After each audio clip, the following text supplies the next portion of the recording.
We have to stop telling mothers that it takes a village when they don't have a village. What we need to do is start telling mothers the village is no longer free. We need to start telling future mothers to financially plan ahead for their village. Plan ahead for a nanny, plan ahead for a housekeeper, plan ahead for a meal prep. Plan ahead for a postpartum care nurse. We need to start telling future mothers to pick their partner wisely. Not only pick a man who wants kids, but pick a man who also wants to be a father. We need to start telling them to talk about the division of labor super early on in their relationship. We need to make sure they understand a free village is no longer realistic, but it does not mean they're supposed to be doing this alone. It just means they literally have to pay for their village, so they should very, very, very much plan ahead for that. You know, the saddest thing is that men get to continue their life. They get to experience relationships. They get to remarry. They get to chase their dreams.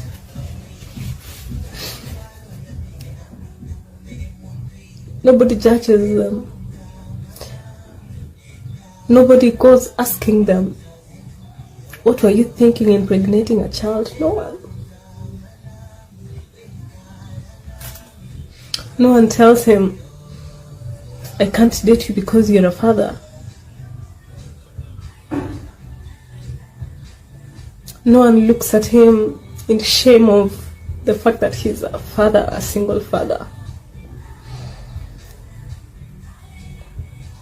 His dating circle is not affected.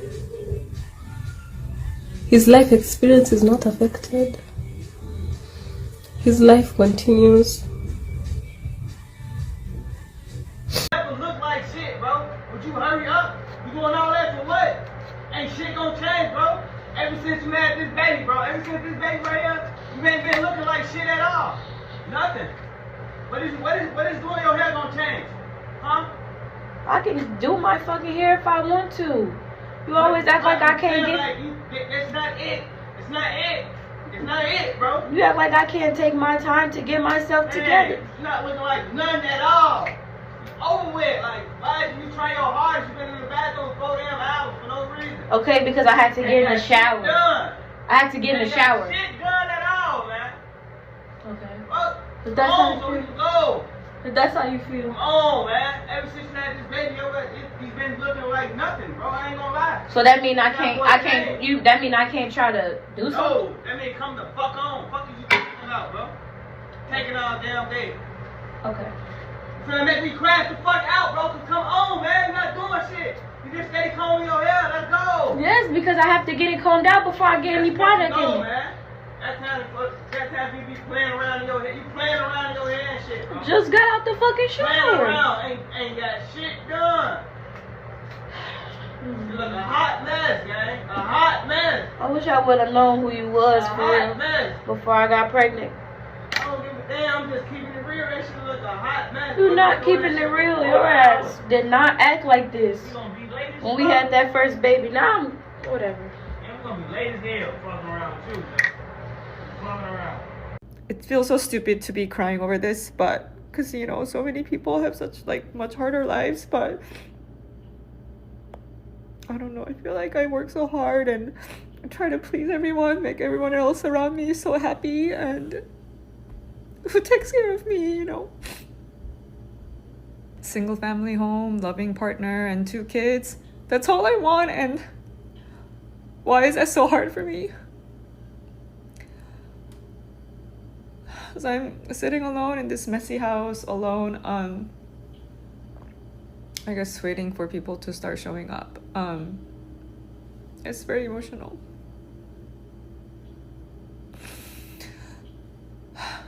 Yeah, I was supposed to start moving at 9 and it's almost 11.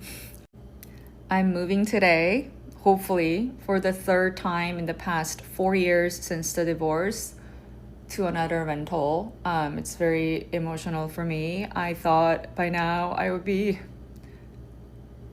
you know, remarried and moving into a single family home that would have been my forever home.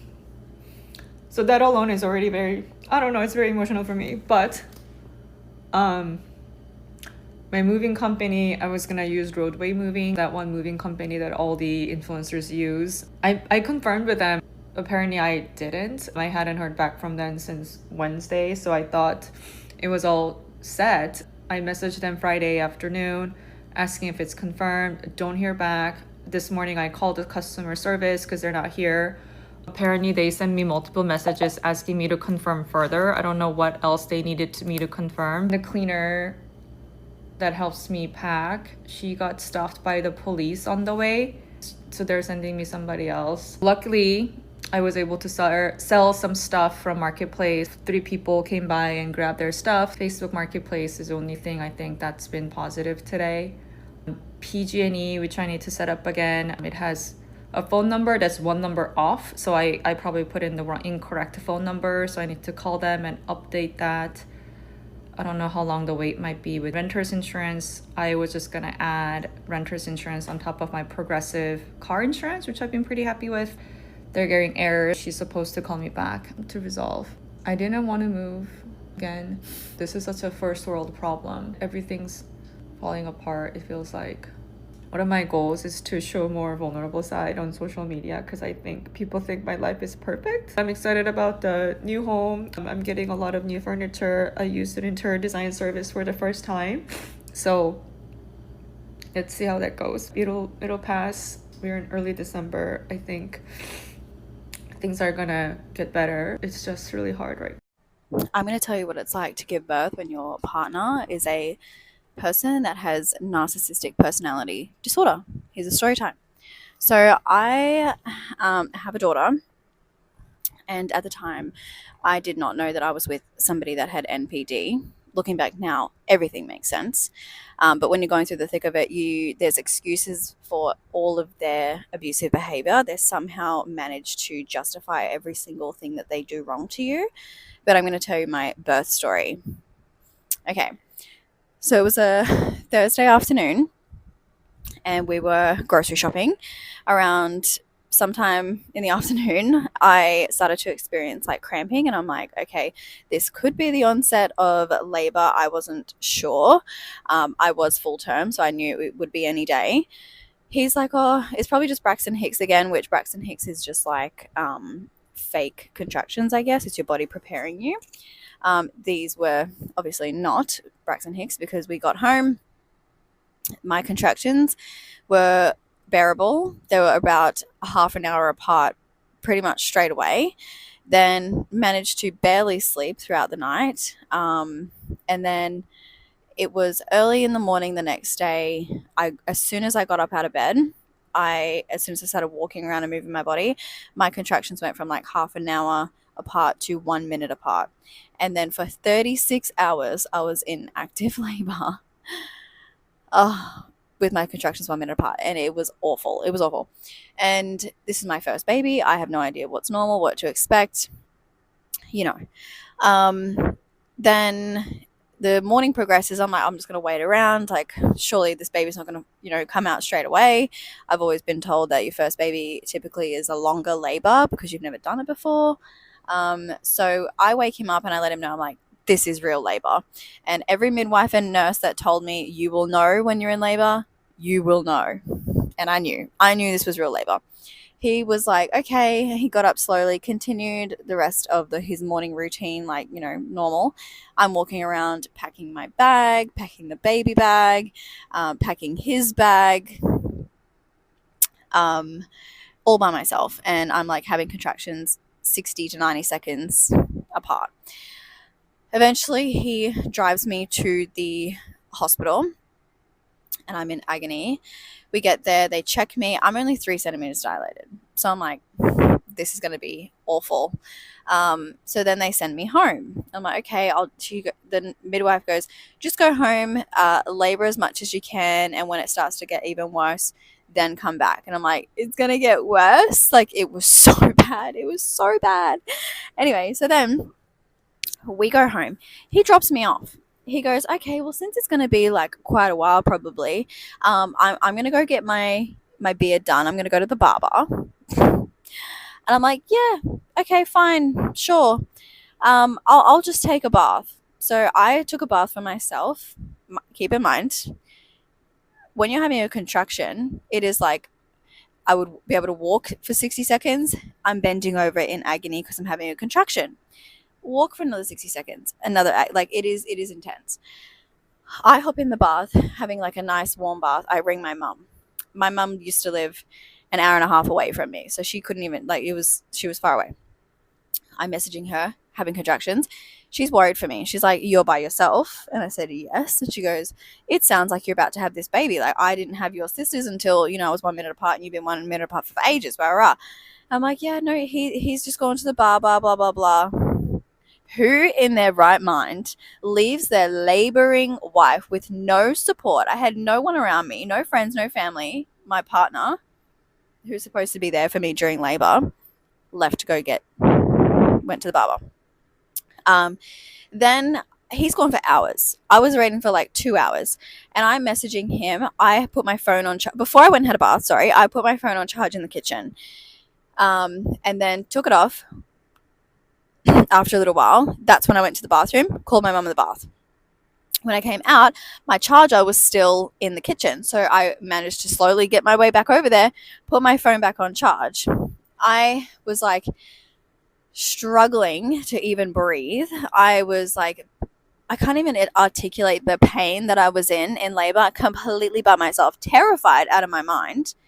And I'm ringing him. He's not answering. I'm messaging, like, "You need to come home. We need to go to the hospital. I'm about to have this baby."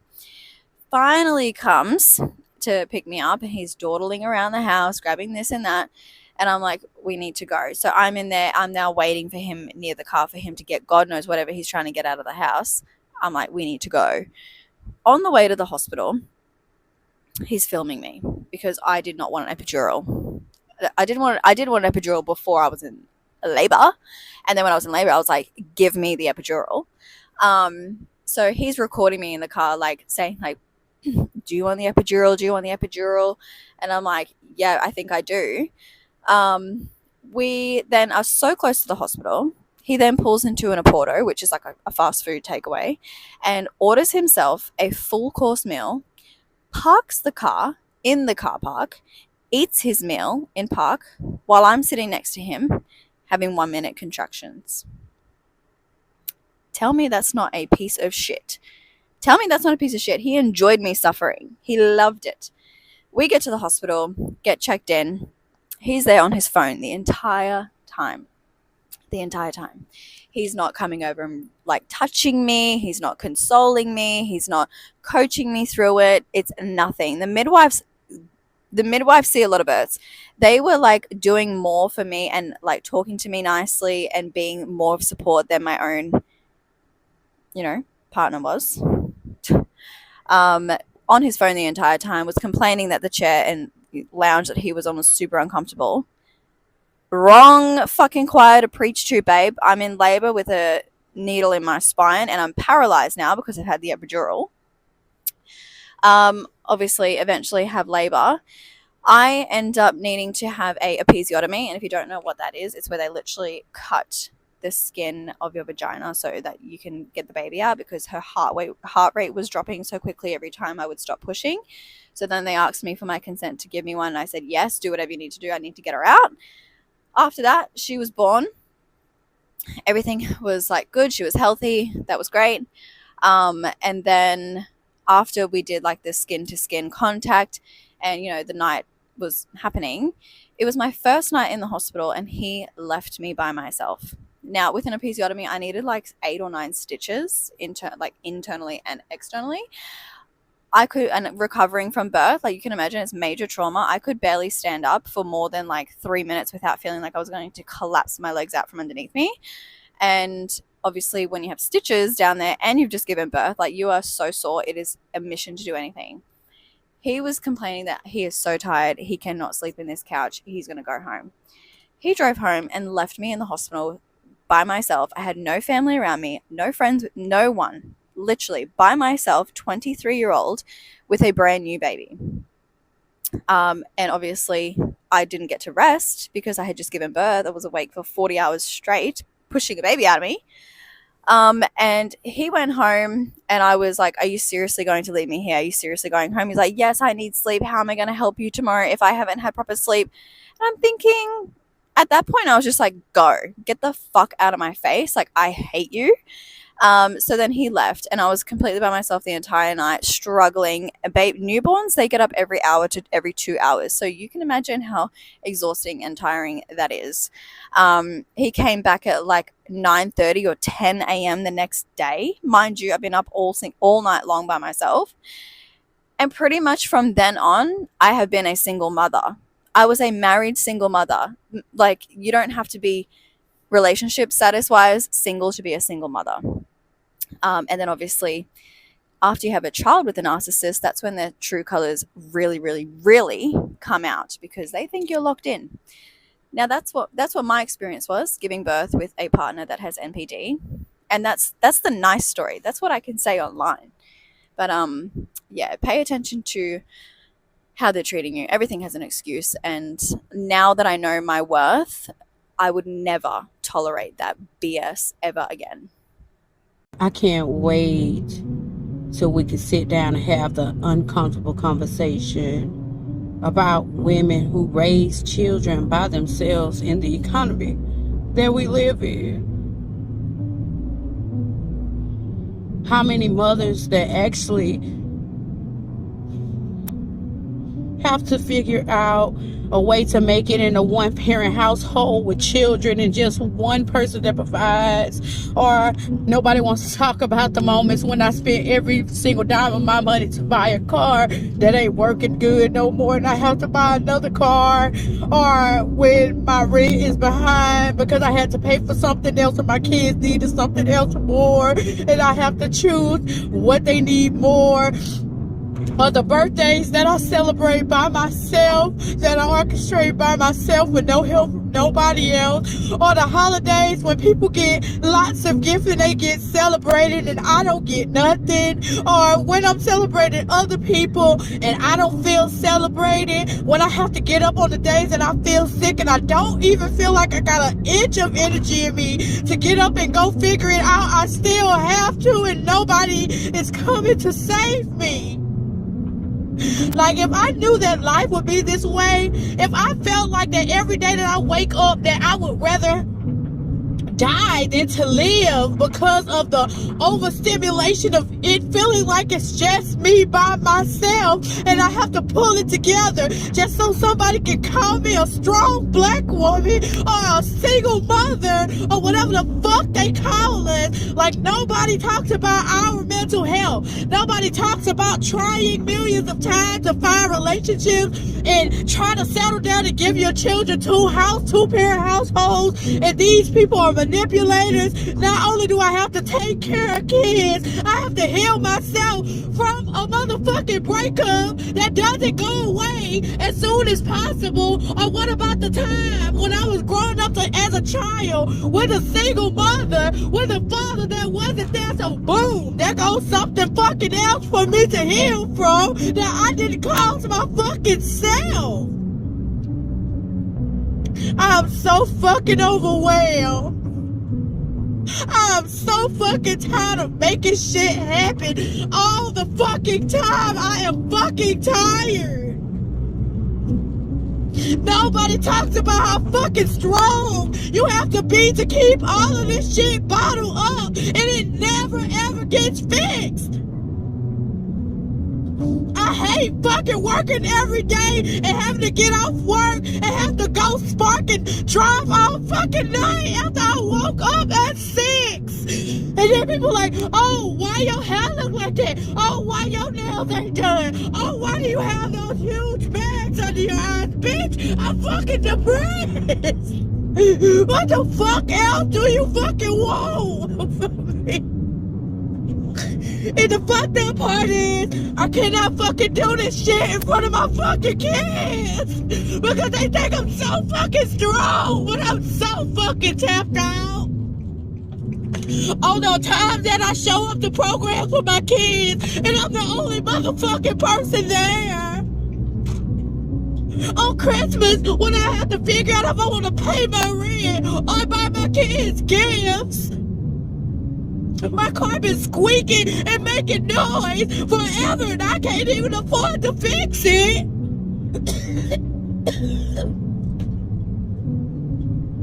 Nobody gives a fuck about us. Nobody gives a fuck about us. And I'm so fucking tired, bro. And I don't know what the fuck to do about it. I've been pushing and praying and praying and pushing and praying and fucking pushing. Like, what the fuck?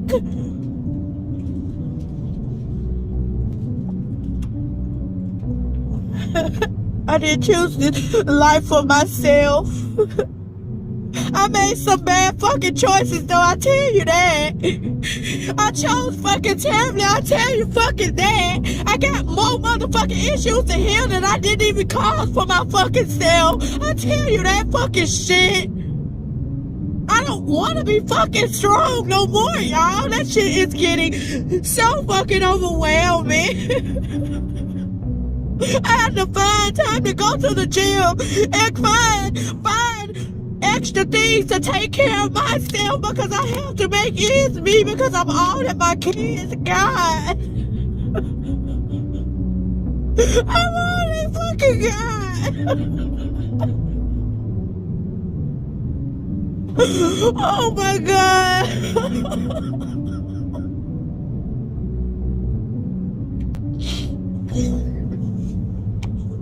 When I say I'm tapped out, man, for the last month, I can't even find no rhythm for myself. I've been getting up late for work every single fucking day. I've been picking at my bank account hoping that I can get a big blessing to fix at least 10% of my problems. I mean, I go to fucking work, I take care of my fucking kids. I literally try my fucking best.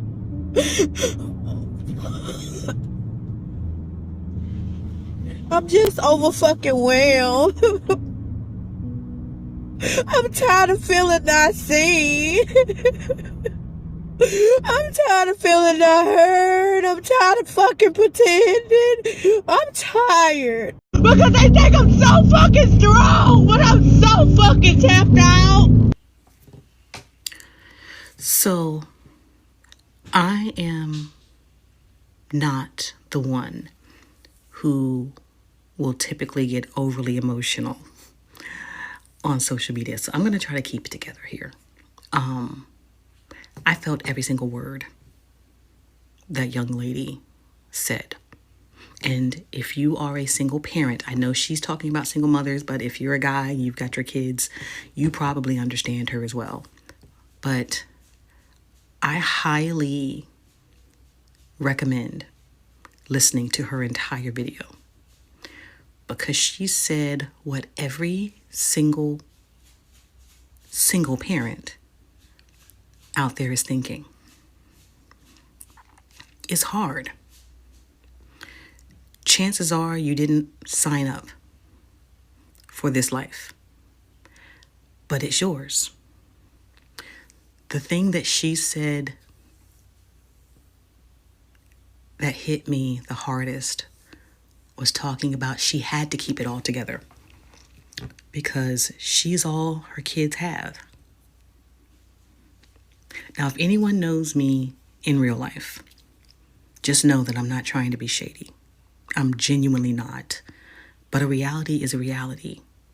And 95% of the raising and supporting of my kids falls on my shoulders. And one of the hardest things to do is to shoulder that burden and make it look easy. To never shake your kid's sense of stability. Now, my son is a little older, so he's starting to understand. He's 18, he's in college, he's starting to understand a lot more. But even he doesn't really get it. I have been blessed with a position, with a job that pays well. And I say blessed because without it, I don't know what we would do. The economy is getting worse. Things are getting more expensive. And I am now supporting 2 adults, myself and my son, and my teenage daughter who will be a freshman in high school next year. My son cannot help. He is, like I said, a college freshman, and his scholarship does not leave room for him to have a job. And I wouldn't want him to have one anyway. Go to school, get your education, focus on that. You've got plenty of time to focus on work and W-2s and paying bills. So that's not the point. But it's difficult. And it's difficult because a lot of the times you don't feel like you can actually talk about it. People say to you that you chose this life, well, you shouldn't have left, you should have picked better. And the reality is that's just not what happens. We choose what's presented to us. And if what's presented turns out to be a lie, then where do you find yourself?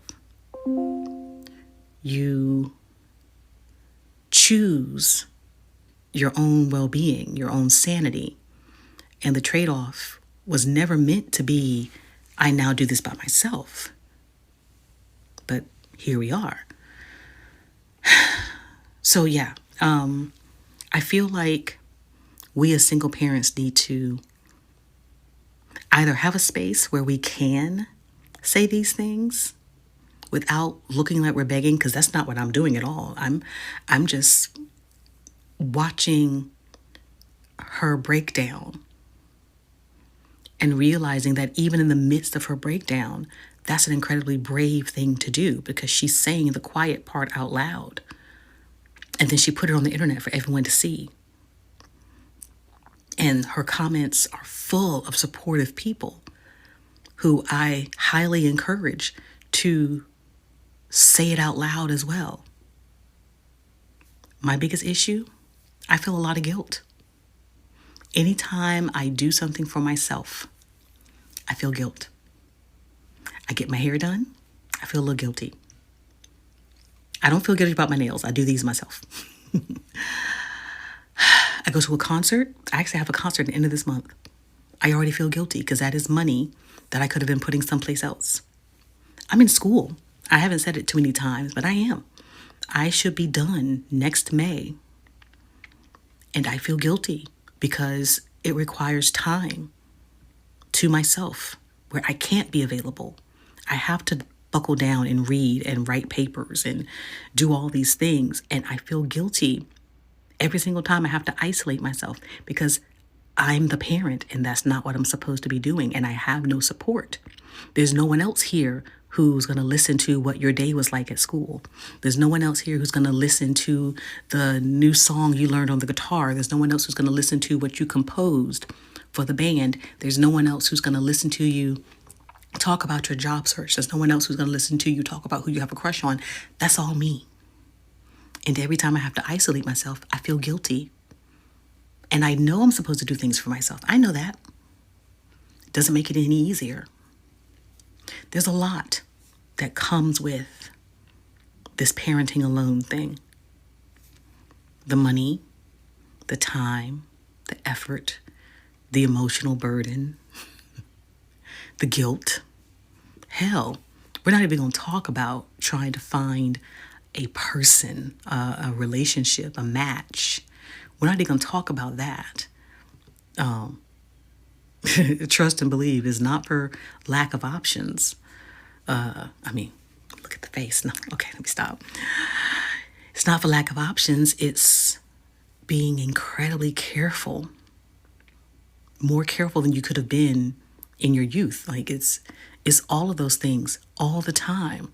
And we don't talk about it enough. So I encourage you, if you're a single parent, talk about it.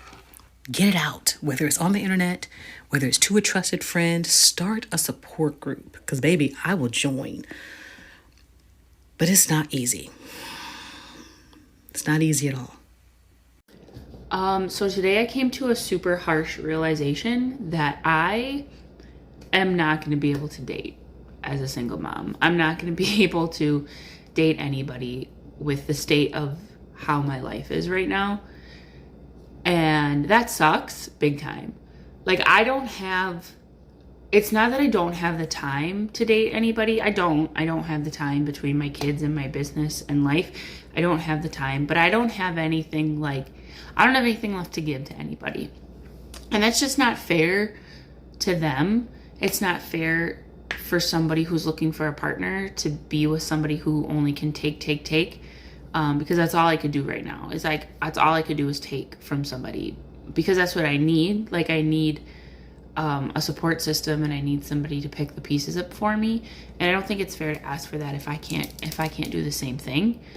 But the really harsh realization set in for me when I realized that I am going to be raising my kids alone. I am going to be living in my house alone. I'm going to be continuing my business alone, and I'm going to be living out probably the rest of my 30s alone. And that sucks. That sucks. Because I didn't think I was going to do that at all. I definitely don't want to do those things with the person that I originally thought I was going to do them with, but I don't really want to do them by myself. But I don't want to do them with a bunch of other people, a bunch of different people, and I don't want to do them with the wrong person. So, yeah. Here's to being a single mom and doing everything on your own because you realize that it's better for your kids. And I guess in the long run, it's better for you if you do it all by yourself. It is eating my soul right now, having to drop off my baby at school. It's just frustrating because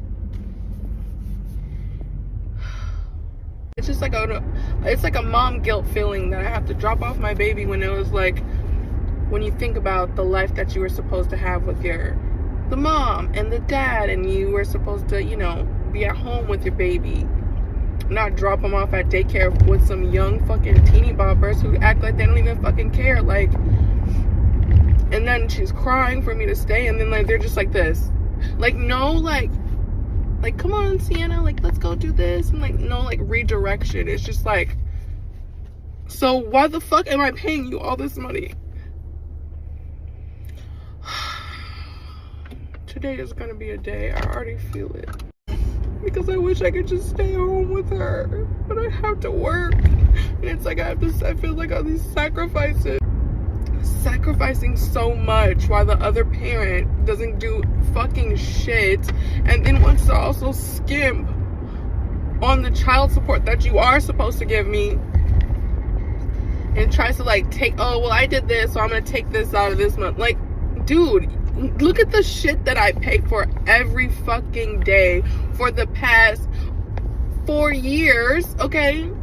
What you give me is like a reimbursement, if that, of everything I pay for her. So, any moms can relate. And I know it's gonna be okay. And I hate to be like, put like the positive shit, like, and it's gonna be okay. Like, no, but it's bad right now. So let me just sit in these emotions and be bad. Like, I don't want to talk about how the fuck, like, oh, it's gonna get better. Oh, blah, and blah, and blah. Like, bitch, I don't want to hear that shit right now. The fuck? Let me be sad about dropping off my baby at school, okay? And going having to hustle and fucking make $1. Like, I want what the fuck I want. And Jesus Christ. One harsh truth about becoming a baby mother or a single mom is that the other parent or the baby father most likely will not be as involved in the kid's life as they want to unless they have you to. It's just the truth. I feel like, especially when I was like becoming a single mom, or when I decided to leave, especially if you're the one who left, right? Stay with me now. If you're the one who left, I realized that a lot of baby dads just have the energy like, oh, well, you chose this life. You don't want to be with me anymore, so you got it. Instead of thinking like, oh, let me put my kids first and create the best environment for my children so this doesn't impact them. It's very likely that you're going to be the only one thinking that way and your baby father just won't. I don't know what it is about men, but that's just how it is. And it's really a harsh truth that I've had to accept, and I'm still working to accept it now. But when the man cannot have you and have that full package, have his full entire family, it really unfortunately does bleed into how they are as a father. There may be a few men out there that are a little bit different, but most men will not be that same A1 dad that they were if you leave them. That's just a fact. Just don't have kids. If you're not ready to sacrifice the rest of your life mentally, physically, emotionally, financially, do not have kids. Everybody comes up with all of this discord. But what they are leaving out is the fact that when you become a parent, life is no longer about you anymore. And miss me with the bullshit that children don't stop anything or they don't come in the way of stuff. Yes, they do. If you are even a fraction of a decent parent, at some point, your child or your children is going to come in front of your direct need or desire. They are. It is what it is. And that's what you need to know. Unless you are ready to sacrifice your life for another human being, do not have children. I don't care if you find a man, you find a woman, y'all get married, y'all get the house and the white picket fixed. I don't give a damn. Just don't do it. People don't like when you say it out loud, but I'm going to say it anyway. Sometimes I've said, I hate that I had kids. Not because I don't love them, not because I ever stopped showing up for them, but because nobody told me what it would really cost. There's no manual. There's no roadmap for what it feels like to give your whole self away and then not know how to find it again. It doesn't come from regret. It comes from exhaustion, from raising kids while never being taught how to raise yourself, from showing up for everyone else and not knowing how to show up for you. For years, I thought my identity was just being a mother. And when they grew up, I realized how much of me I didn't even know. I had to ask myself, who am I when no one needs me? And that's when I started to learn how to mother me, to comfort the version of me that never got what she needed, to love myself beyond what I can give others, and to stop feeling guilty for needing space to heal. So if you've ever felt that guilt, if you've ever whispered, I don't know how to do this anymore, you are not a bad mom. You're a mom who's finally realizing you matter too. My children are not my life.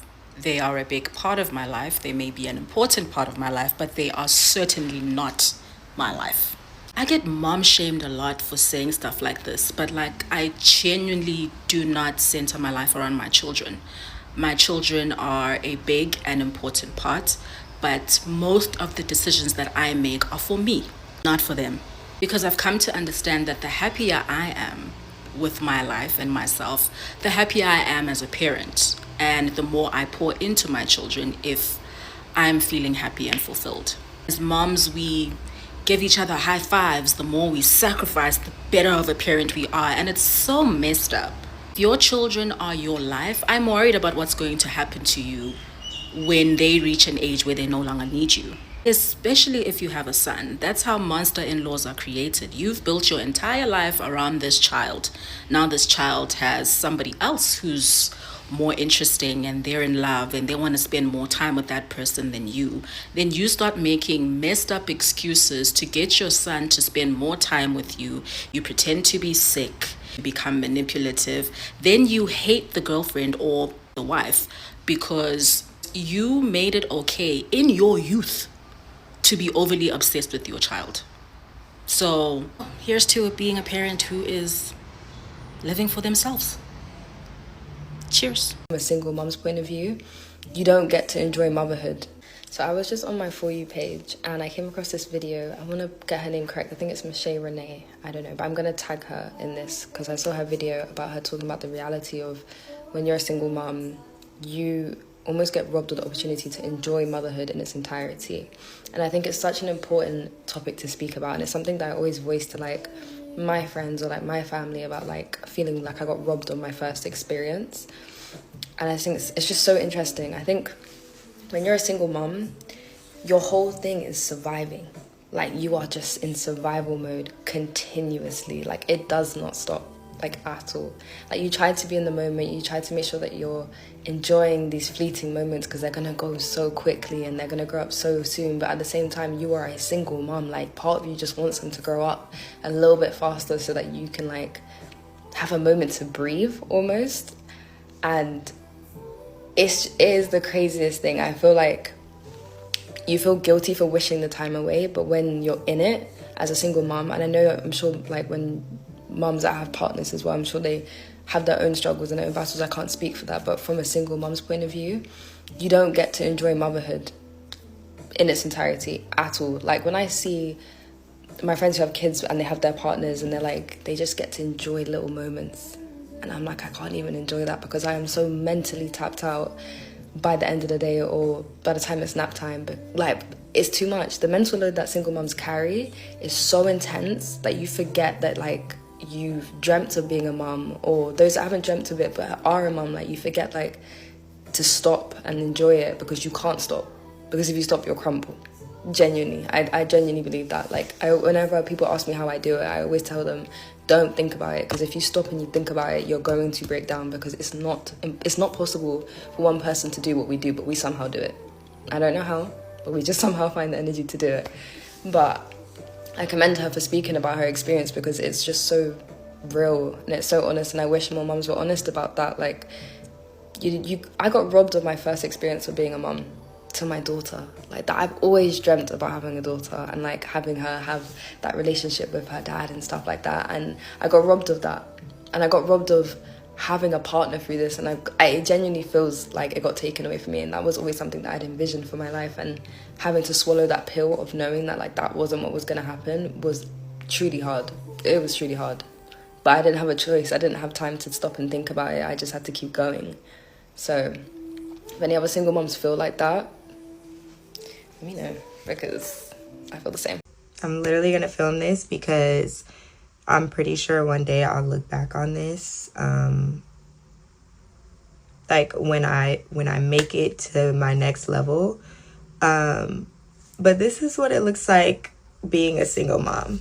I hired my nanny to come and watch my daughter, and 30 minutes before I need to be where I'm supposed to be, mind you, this is for work, and it's been a long time since I've had like a big appearance, a work event, like just something where it's getting me to the next level, and she literally cancels on me 30 minutes before I need to be out the door. And I've called around, like I literally have barely any support. And so it's just frustrating. Like these are the moments that people don't get to see. Like they don't see how like you're trying to juggle your day. Your day is wrapped around being a mom, but then on top of that, you're also trying to get to the next level. Like you're trying to hustle, you're trying to bustle, you don't get that freedom to just get up and do what you want to do. And even when you try to have it all worked out and figured out, you know, like I plan to have this nanny come, and what are the odds of she literally canceling 30 minutes before I need to be somewhere? These are just the moments where I'm like trying to continue to trust God, because it is already inconvenience that I have been placed in a circumstance where I'm a single mom, and I didn't even want that. And I've been trying to push and keep going and work and put out content and get to the next level. I wanted to press play because I'm trusting God that one day I can look back and just be like, I remember when I was just trying to work and things like this happen, you know? So it's not even like a woe is me, like I need sympathy moment. It's just literally life. And this isn't the first time I've had to like miss out on things that can push me forward. And yeah, it's just frustrating. So it's just been a rough year. I don't like people to see me do this because, you know, I got my haters and people who also contributed into the factor of me being a single mom who want to laugh at me and they think it's funny. This is why I don't show this part online. I don't show the struggle of it all, like the hustle and bustle of it all. I don't show that part because I don't like to see my enemies see me break. But at the end of the day, I'm filming this because I'm trusting and believing that there's going to be a day where I'm going to look back at this and it's just going to be different. I guess I'll show you guys what I was going to be wearing. Did my hair. It took me 2 hours. Never worn this dress, so I was excited to wear this one.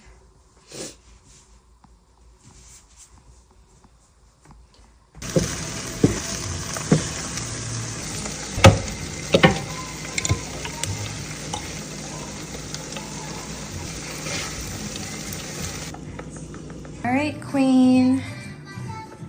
Where my queen? You're welcome. Yum. Yum.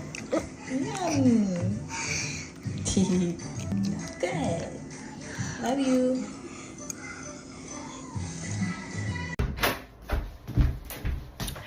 I'm losing my motherfucking medulla. It's literally like top 3 things that really sends me over the roof. And I don't even know if y'all want to agree, but I wrote them down to go through them. Hearing my name being called 1,000,000 times. Mommy, mommy, mommy, mom, Mimi, Mimi. Fuck that. Call me Tyrone. I'm tired of hearing my own name. Cue card number 2. They always hungry. You just ate. You just ate and it wasn't even a small meal. I cooked you a nice, healthy, hefty breakfast and you still hungry. Then you got the nerve to go in front of people and be like, mommy, I'm hungry. Like I didn't just feed you. Like I'm starving you. For all that, don't eat. Number 3, the touching. You gave me 67 hugs today. I'm over it. I'm tired of you kissing me. Your lips smell like Cheetos. Straight up butt. Fingers stink. I'm over it. I'm literally losing my shit. Okay? And I know you want the affection. But not that much. And people got the nerve to complain about, oh, you're always overstimulated. All you say is you're overstimulated. I wish I would unlearn this word, overstimulated. Then stop overstimulating us. I don't even know. After giving birth, I was pissed at women as a whole. And coming from me, that's crazy. Like, I'm a huge feminist. I'm all about women empowerment. But I was so disappointed in the lack of information that I had received about the first few days of postpartum. I had so much information about pregnancy and so much information about newborn stage and like how to care for a newborn and what they need and everything like that. But nobody anywhere had mentioned what it was going to be like those first few days after giving birth. So I told myself I was going to be somebody that spoke up about it because there's no reason why women should be in the dark about it. There's no reason why we shouldn't talk about it. And I don't blame women. I feel like society has made us this way, that the second the baby's born, like, unfortunately, what happens with the mom doesn't matter. But I think it needs to be talked about. So here are a few things that I wish I had known right after pregnancy or giving birth. Something to know is I did have a very ideal birth. I went into labor naturally at home. I labored only for about 26 hours. I had an epidural. She came 4 days before her due date. There was no other need for any sort of help with Pitocin or C-section or anything like that. So at the end of the day, it was a really, really straightforward birth. And I still was taken back by how hard those first few days were. So the first thing I want to talk about is the uterine checks. I can't remember the name of them. But where they check to see if your uterus is going down, they shove their fingers down into your stomach right after you give birth every 15 minutes for 2 hours straight to make sure that your uterus is contracting and that you're not bleeding too much. Wholly painful. No one talked about it. Didn't hear about this until it was happening to me. It is very uncomfortable. I don't know if the nurse that I had was just using like the tips of her fingers too much or something, but I was bruised by the end of those 2 hours. After those 2 hours are done, they move to every 4 hours to 8 hours to 12 hours, something like that. So like, it's really just those first 2 hours that are pretty intense. But something to know, extremely painful. The second thing I wanted to talk about is what it feels like the day after. So I had my daughter at 9 p.m. Waking up the next morning, I was shocked with how weak I felt. I mean, I should have known, I guess, but I couldn't even get out of bed by myself. I felt like I had no ab muscles. I was not able to stand up on my own, to even sit up on my own. I had to have a nurse or my partner or somebody help me at all times. And then walking was also very difficult. I did get stitches. I had a tier 2 tear, hard thing to say. But nothing like crazy. And it was so hard to get up. It was so hard to move. I had a little bit of a panic attack in the hospital because they really only hold you for 24 hours after you give birth, 24 to 48, if everything goes as planned. So I'm thinking, how in the heck am I supposed to take care of a newborn if I can't even stand up on my own right now? But it's actually shocking how much your body recovers within those first 24 hours. By the next day, the next morning, I was able to get up on my own, walk around on my own. I did take a wheelchair down to the car as that was a really far walk, but overall it was way better than the day before. So just know that you're going to be a lot weaker than you probably anticipated, but you'll recover a lot quicker than you might anticipate. The other piece of it that I want to talk about is just like overall going to the bathroom. No one talked about it. I was scared out of my mind to go to the bathroom for the first time, whether it was going pee for the first time or it was going poop for the first time. I was terrified. And I think part of my fear led me to having to be on a catheter for 2 days because I just was so scared to actually go to the bathroom that my body wouldn't let me.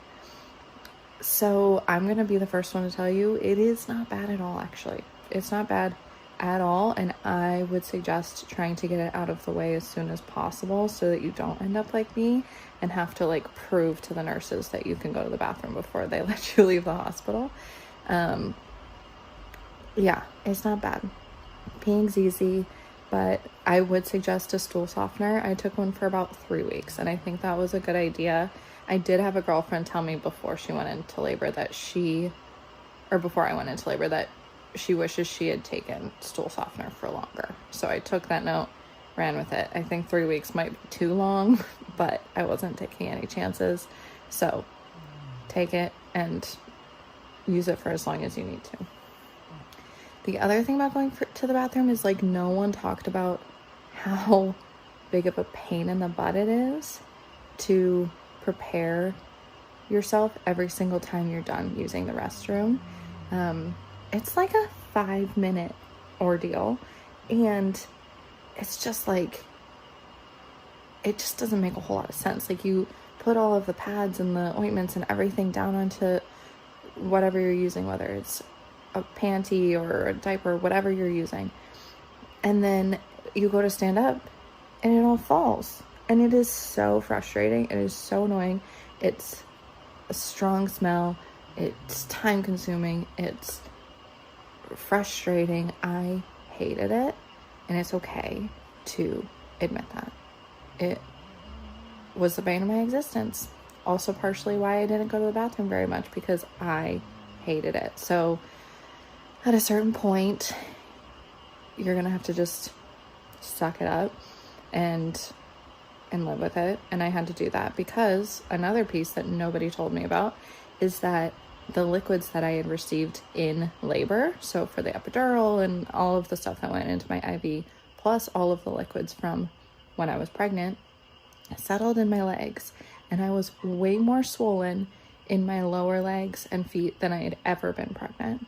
And I freaked out. I thought maybe I had like post-pregnancy preeclampsia or something, but apparently it's normal and it's due to retention of liquids. So having to pee frequently is what's going to get rid of those liquids. So you're going to have to deal with the fact that taking care of yourself postpartum is going to have to happen a lot more frequently so that you can get those liquids moving. Yeah, there's a lot. I can't really think of anything else right now that has come up in my mind, but those are like the big ones that drove me insane as a postpartum mom trying to figure out this world for the first time. I'm more than happy to dive more into that if anybody has any further questions, or if I think of anything else, I can also share that information. But hopefully for the first time moms out there, for women that are pregnant and ready to give birth, this gives a little bit of insight of what it's like. Actually, truly, it's not easy, I'm not gonna lie, but cheesy, but it is worth it. Like, it's really only about 3 weeks of your life of taking care of yourself in this way, and it gets easier every single day. And now, I'm 7 weeks postpartum and I am loving my life. I love being a mom. I love my daughter so much. I'm gonna cry. So it's worth it, but it's a longer and harder process than anyone ever let on to me. So let me be the first person to be this for you. Let me know if you have any questions, but I think that's it. You will not be defeated.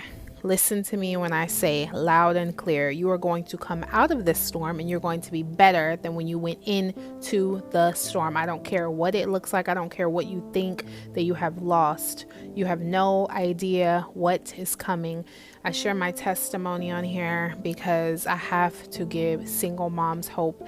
And when I was abandoned and I was pregnant and alone and scared and broke and I had bad credit and I had to go back home and I lost everything and almost lost my mind, at that time I didn't have TikTok and there was no one on YouTube, Instagram, Facebook sharing their experience of how they were abandoned when they were pregnant and they still came out on the other side. So I was hopeless, I was broken, I was lost, I was confused, I was bitter, I was angry, you name it, okay? Every single day of my pregnancy, I cried and I cried and I cried. Let me tell y'all this story. I've told y'all this story before, but some of you don't know me, so I'll share it again. I'm 32. I'm a single mom. I have a 4-year-old little boy who is autistic. I was in a relationship with a man whom I loved and who I thought loved me. I found out I was pregnant as soon as I graduated nursing, and I had just finished nursing school, as in I had finished my finals. I was getting prepared to take my NCLEX. My boyfriend at the time, his father, he's in the military, so he was getting ready to relocate out of state. And the plan was, or so I thought, this is what he told me, that he was gonna go get us a place. We were looking at places together. He picked the place. He said, get your nursing license and then you'll come join me. So I was so excited when I took the pregnancy test and found out I was pregnant. Calls me. I'm like, babe, guess what? You won't believe this. I'm pregnant. He gets quiet on the phone. So I'm like, maybe he lost signal. I want to say maybe he was traveling to the new place. I can't remember. But we were on the phone and he gets quiet. I was like, hello? And he's like, I have to call you back. So we used to always tell each other. So we used to always tell one another we loved each other before we got off the phone. This time he disconnects the call and I'm like, okay. I didn't think too much of it. I was just like, okay, weird. Maybe he's got another call. Maybe his boss is calling. I don't know. He doesn't call me back. I call him back. I was like, babe, can you believe I'm pregnant? And he's like, I don't want to do this anymore. And he breaks up with me. And at that moment, I understood completely that show called Snapped, because that was the state of mind that I was in. And it is only by God's grace and his mercy that I'm here and I'm not behind prison bars, because I almost lost my mind. I was so angry. I was in a rage, but I was also absolutely devastated. I instantly started like hyperventilating, panic attack. My family's trying to calm me down. And yeah, I almost lost my mind. Like I said, it's by God's grace and God's mercy. And at this time, I was not a believer. I was very much into New Age. I was always referring to God as the universe. or I guess not even acknowledging God, but just talking about the universe and the crystals and all this stuff. He breaks up with me, and at that time I was working under my temporary nursing license. The governor was giving those out due to the pandemic. I don't know if I'm allowed to say that. And once he broke up with me, like I said, I almost lost my mind. So obviously I couldn't study for my NCLEX, and I went to take my NCLEX and I failed it. I lost my job. I had just moved into a new place with my sister, couldn't pay the rent anymore, so I had to leave there, return home, destroyed my credit, no money, no job, absolutely hopeless, okay? Hopeless, scared, just so confused. I went to every single one of my OB appointments alone, okay? He didn't show up to one. My labor and delivery, without him, he didn't show up. I can count on one hand how many times he has shown up to see his son.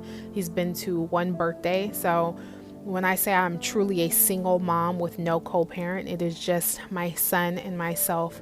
And the Lord has stepped in and he has provided, and he saved my life, okay? He saved my life. He saved me from myself. And if I could just say one thing to anyone out there who is abandoned and pregnant, who is a single mom and who is really going through it, is this too shall pass. And I know that that may sound cliche, but listen, I'm speaking from experience. We just celebrated my son's 5th birthday, and I was just crying tears of joy at how the Lord has kept us, okay? He has kept us. We have not gone hungry. He has provided more than enough. When I lost my car, he gave me another one with no car payment. He upgraded our living situation time after time after time. God will provide. I don't care what it looks like. I don't care what it looks like. Don't pay attention to what's around you. Walk by faith and not by sight, and know that God, he sees and he hears everything, okay? And he will heal all of the broken parts and all of the broken pieces of you. For a really long time, I was so angry and bitter, and it is only by God's grace and his mercy that my heart is not hardened, okay? And that I want to love again. I was so angry and so bitter. Like, how could you do this? Because I would never do what was done to me to anyone else. But the Lord healed that part of my heart. He softened it. And now he can speak to me, his father, without me going off on him. Y'all, I used to go off. Okay? And it's warranted to me. And I think it would be warranted to a lot of single moms out there, because it is very hurtful for your child. With the Holy Spirit dwelling inside of me, I have peace, I have joy, I have compassion, self-control. And I'm telling you that you are going to come out better than what you went into the storm like. I am nothing like who I used to be. I am so much better, and God has just done exceedingly and abundantly more than I could ever imagine. But the storm will pass. This pain and this sorrow that you feel is going to transform you into someone that you cannot even imagine, and you're going to be better off than you were before. He's going to provide for you and your child. I know it may be scary, but everything will be fine. Trust in God. Put your faith in him. And even if you doubt him, tell him that. Lord, I doubt you. Lord, help me in my unbelief. And he will. Okay? I am not special. If he will do it for me, he will do it for you too. Hang in there. It gets better. I'm having a crash out. And I think it's valid, okay? I was picking my daughter's bag because she's going to visit her family in KZN, her dad's side of the family. And I'm not crashing out because I don't trust them, or I'm just crashing out because I've got separation anxiety. And I also can't believe that this is my life. This is my daughter's life. Like, it's either I'm gonna have her on Easter or I'm not gonna have her on Easter. It's not like I'm gonna have her all the holidays, you know. Last year she had to go for Christmas. The potholes here are wild. Last year she had to go for Christmas, for New Year's. And it's just like, why do I have to choose? Like, why can't I just be with her every day? But that is the reality of parents that are not together. It sucks. Another thing that I absolutely hate is attending all these school events as a single mom. Guys, I hate it so much. Like, all the parents are coming there together, and I often feel like I'm the only one. Am I the only one, or is my brain just highlighting what I hate so much? Because it's just like, Kitty pairs 2 2 2 2, and then I'm just there alone all the time. I hate it. And just going back to the first point, she's so excited. She loves her family. She loves her cousins, her grand, her aunts, her uncles. But she also feels a little bit sad. Like, she asked me so many times, Mom, are you gonna come? How many days am I gonna be there? Am I gonna see you? I love you, Mommy. I'm gonna miss you. My heart. I think she's made this worse for me, because now I'm just like, but you have to go. This is your family, and when you come back, Mommy's gonna be here, but you're gonna be with Dad. It's gonna be amazing. But I'm just like, I don't want you to go either. Guys, it's really tough. And if I were to do this again, I don't even know what I'd do, but I think I would try not to have a situation like this. I really don't blame women that don't want to have kids. I actually applaud them for not conforming and not following the narrative and the timeline of what a woman should be. Look at me, I'm a mom of 2. The time is almost 2:40 a.m. My son is finally sleeping, and the only way he can sleep right now is on my chest. Sometimes it is exhausting. And even if you have help, the mental load is still on you. They can only do so much. They didn't beg you to give birth to them. You decided. Left for me, I decided to have kids. So that's why I'm putting in my best foot forward. But it doesn't take away from the fact that this is exhausting. I'm smiling because I just have to smile. I just want to applaud single mothers, married mothers, married and single, married but living single, everything, every woman in fact. You guys deserve all the applause, because taking care of another human being is a full-time job. I don't blame people that fall into depression. Why wouldn't you? I just want to tell the women out there that I see you, you're doing your best, keep trying. I know from my last post, a lot of encouragement, and it's a phase, it's going to pass, they'll sleep better, I'll sleep better, but let's be honest, the work never stops as a mom. That is if you want to be a good mom. If you want to be a bad mom, and if you don't want to be a good mom, the work stops as soon as you stop caring. But as long as you care for your child, the work never stops. Because as they're growing into toddlers, you're scared for them, you're trying to protect them. And society make it look like it's a normal thing. Even when I complain to my mom, she's like, I say, be just manage. I would prefer you acknowledge this, to make it known that this is hard. And it's okay to complain. And you don't have to always find joy in this whole motherhood situation. I know some people say, my mom had 5 kids. At this point, F you and F your mother that had 5 children and 10 kids.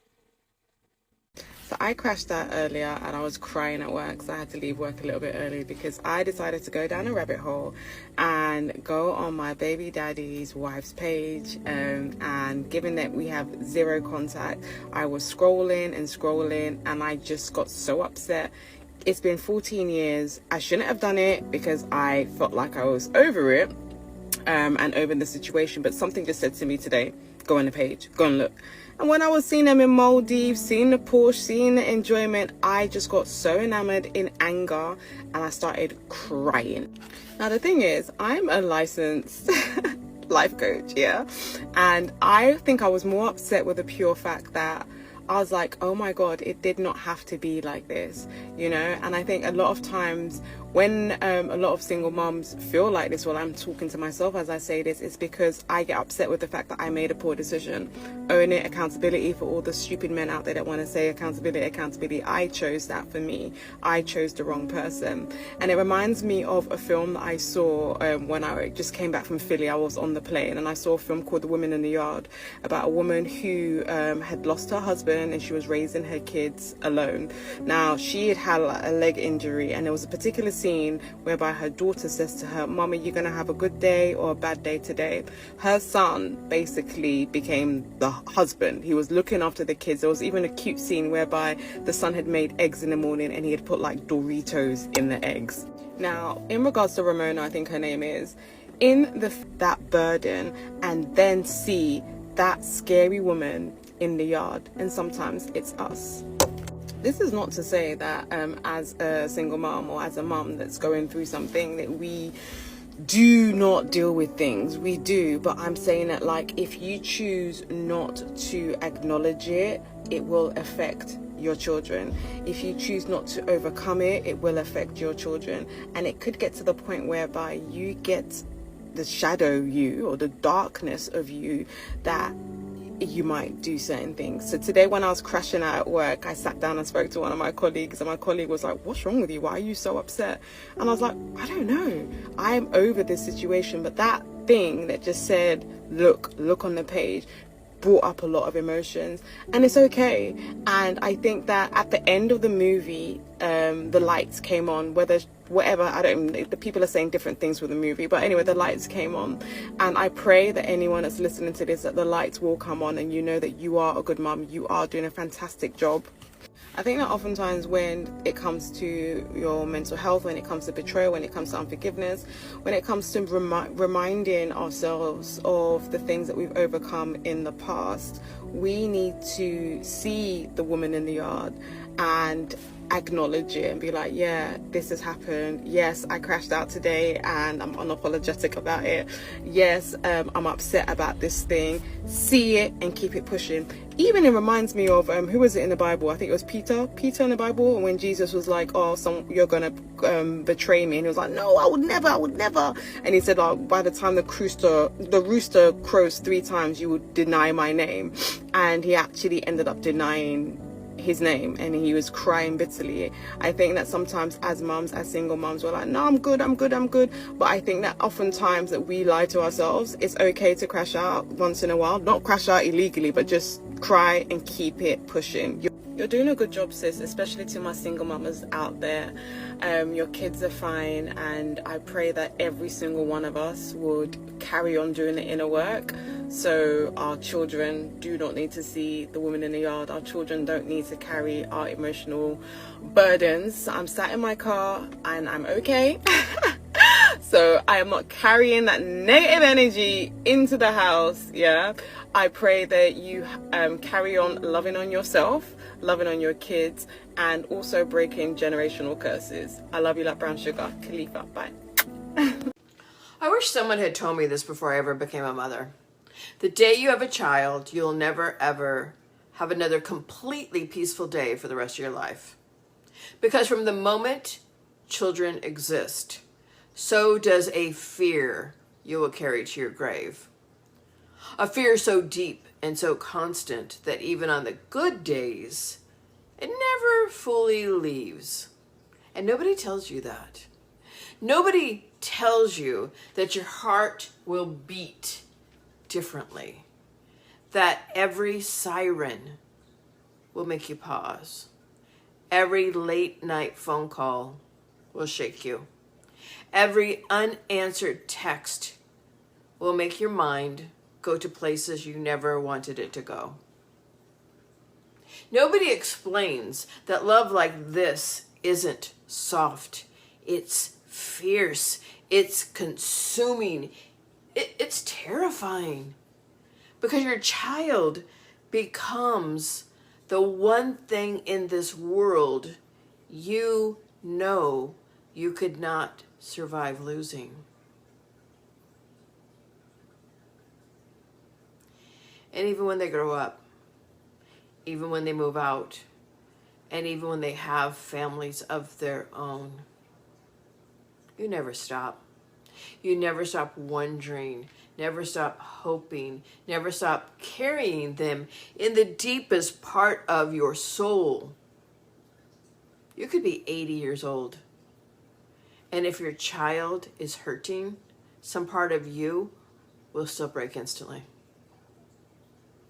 That's the part they don't say out loud. Motherhood is beautiful, but it's also agreeing to live the rest of your life with a piece of your soul walking forever around where you cannot protect it. And that is both the greatest privilege and the deepest heartbreak you'll ever know.